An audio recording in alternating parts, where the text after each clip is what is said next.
Pernah saya bahas ini ya. Mereview saja. Pada saat Nabi Shallallahu Alaihi Wasallam ada di Gua Hiro, yang diturunkan ayat pertama masyhurnya apa? Iqra. Tapi kenapa Iqra tidak dijadikan ayat pertama di Al-Quran? Kenapa jadi Al-Fatihah yang pertama? Ya, pernah mikir nggak Pak? Iya, pernah. Al-Quran itu kan diurutkan sesuai dengan waktu turunnya.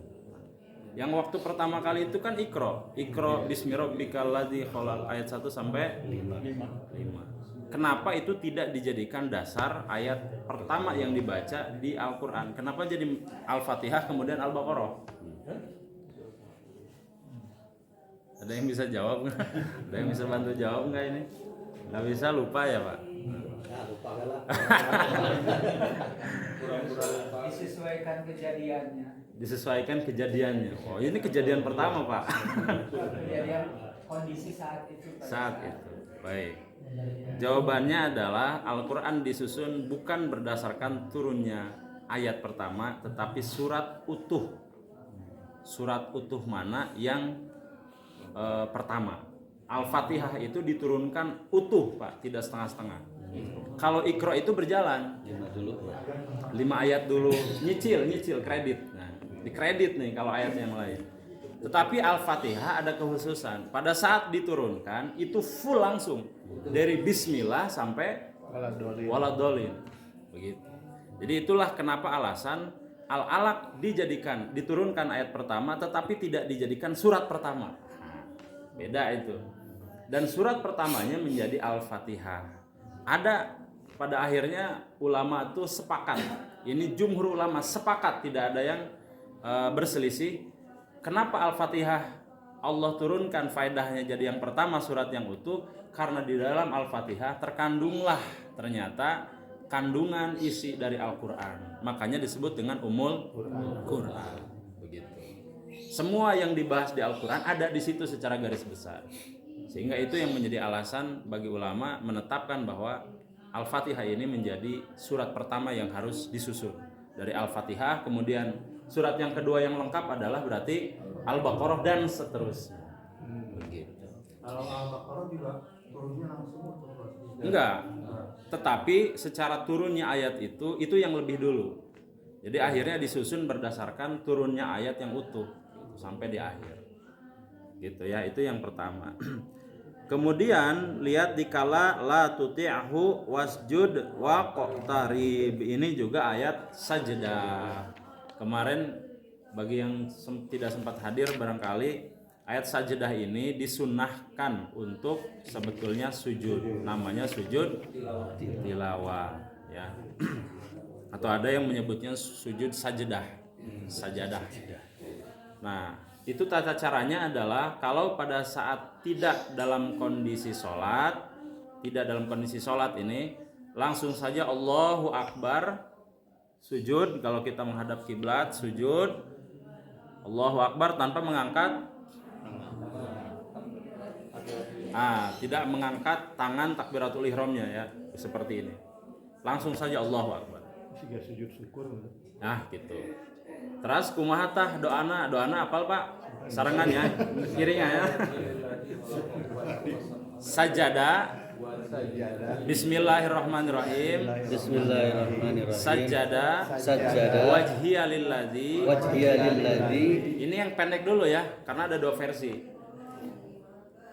Ulangi ya, sajada wajhiya lilladzi khalaqahu wa sawwarahu.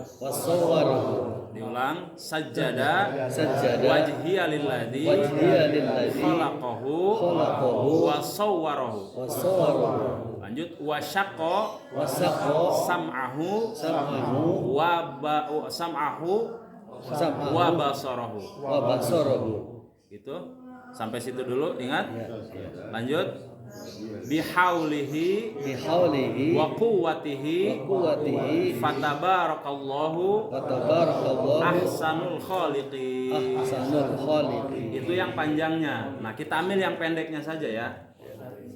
Sajada wajhiya lilladzi khalaqahu sampai situ aja. Nah, itu yang pendeknya, khalaqahu. Wasyaqo sam'ahu wa basarahu bihaulihi wa quwwatihi. Udah sampai situ. Boleh ya tadi yang panjang kalau mau. Fatabarakallahu ahsanul khaliqin kalau mau sampai situ. Tetapi bihaulihi wa quwwatihi dalam hadis juga cukup sampai situ. Boleh yang manapun itu pilihan, Pak ya. Itu kalau ya. Kalau terpaksaannya belum hafal, baca doa sujud itu bisa nggak? Bacaan doa sujud bisa nggak? Nah, ini kalau di dalam syariat penetapannya seperti itu, berarti itu khusus, tidak ada yang lain, gitu. Jadi subhana rabbiyal a'la wa bihamdihi gitu ya. Kalau secara konsep umum Pak ya, umpama ini memang umpama belum hafal tetapi niatnya ke situ, maka boleh-boleh saja. Tetapi kalau dalam kekhususan ini secara khusus. Bagi yang hafal itu memang harus membaca ini. Tetapi kalau harus dihafalkan, Pak. Saking maunya misalnya tapi belum hafal, secara ilmu fikih sih nggak ada masalah. Tetapi anjurannya adalah memang dihafalkan ini, Pak. Terus di dalam sujud syukur itu doanya apa yang khusus? Kalau sujud syukur itu tidak secara khusus dibahas doanya apa, tetapi doa apa saja namanya juga bersyukur. Kalaupun misalkan subhana rabbiyal a'la wa bihamdihi juga nggak ada masalah, karena memang diharuskannya mensucikan Allah saja gitu. Dan kita di situ doanya apa saja namanya juga bersyukur. Nggak ada ketentuan pasti gitu. Tapi kalau ini ada Alhamdulillah gitu. Alhamdulillah, misalkan yang biasa kita baca ya. Alhamdulillah, misalkan terus subhanallah walhamdulillah wala ilaha illallah Allahu akbar, nggak ada masalah. Dan niat dalam hati pun misalkan saya bersyukur kepada Allah gitu, alhamdulillah, itu juga sudah cukup. Jadi tanpa bacaan gitu. Tanpa bacaan spesifik ya. Tapi kalau ini memang spesifik, di hadisnya ada. Hadisnya ada. Gitu ya, ada dua versi. Kalau ini Pak Ustaz, saya suka baca ini nama Robi Auzini Anaskuroni. Anaskuroni. Oh, itu pada Ya. Ini birahmatika fi ibadika. Seprada nyerap gitu. Oh, itu. Ya, tergantung dari sujud syukur. Tergantung dari orang meresapinya apa sih itu, Maya. Tapi kan ketika mendapatkan kenikmatan atau kebaikan, tidak selalu misalkan setelah sholat atau setelah doa. Enggak. Jadi nggak ada kalau setelah sholat terus berdoa mau pulang sujud. Nggak ada itu. Nggak ada. Tidak ada kekhususan ya. Tidak ada kekhususan. Ya. Dan memang anjurannya pada saat kita mendapat kenikmatan, ingat di surat Al-Fajr, Pak. Fa'amal insanu idza mabtalahu rabbuhu fa'akramahu wa na'amah fayaqulu rabbi akraman. Wa amal insanu idza mabtalahu faqadara alaihi rizqa fayaqulu rabbi ahana. Kita sering menganggap bahwa pada saat kita diberikan nikmat rezeki itu adalah karunia sebagai bentuk kemuliaan kepada kita, padahal belum tentu. Boleh jadi itu awal mula dari masalah. Tetapi sebaliknya, pada saat kita merasa menganggap bahwa kita ini diberikan serat rezeki, banyak penyakit, hal-hal yang berbau tidak nyaman saja, kita menganggap bahwa Allah itu sedang mencoba atau menghinakan kita. Padahal itu justru bisa memuliakan. Nah, makanya sujud syukur itu nanti bisa jadi salah difahami. Dapat rezeki, alhamdulillah gitu, betul sih, alhamdulillah. Sujud tapi jangan juga berlebihan, boleh jadi itu awal mula dosa. Begitu, misalkan dapat uang korupsi, alhamdulillah sujud syukur. Alhamdulillah kenging 4 miliar, kenging suap gitu kan, alhamdulillah. Ternyata begitu. Tidak semua rezeki yang kita dapatkan itu bisa menjadi buah pahala, itu tidak. Makanya sujud syukur itu ada kadarnya. Kalau yakin itu dapat dari halal, disitulah letak sujud syukur. Tetapi kalau itu subhat, jangan coba-coba. Boleh jadi tadi ahanan ya.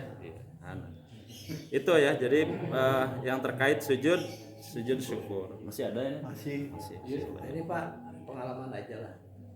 Saya pernah sujud syukur di Banjar pada saat anak lulus PNS. Spontanitas. sujud syukur.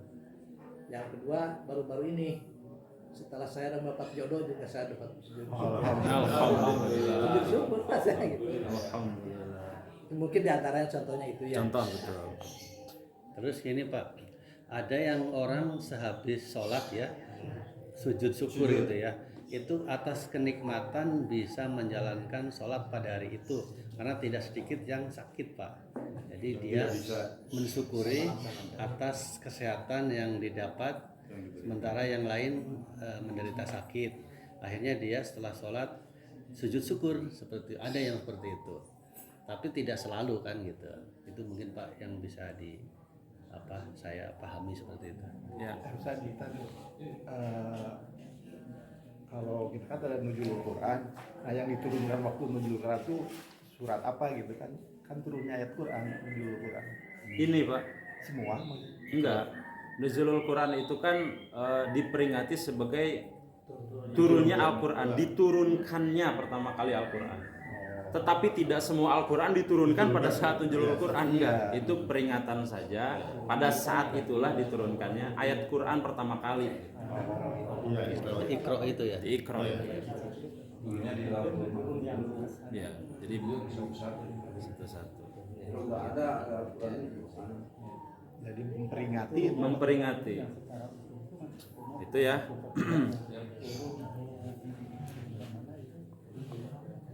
2 menit lagi Pak, silakan Pak yang mau bertanya. Ada?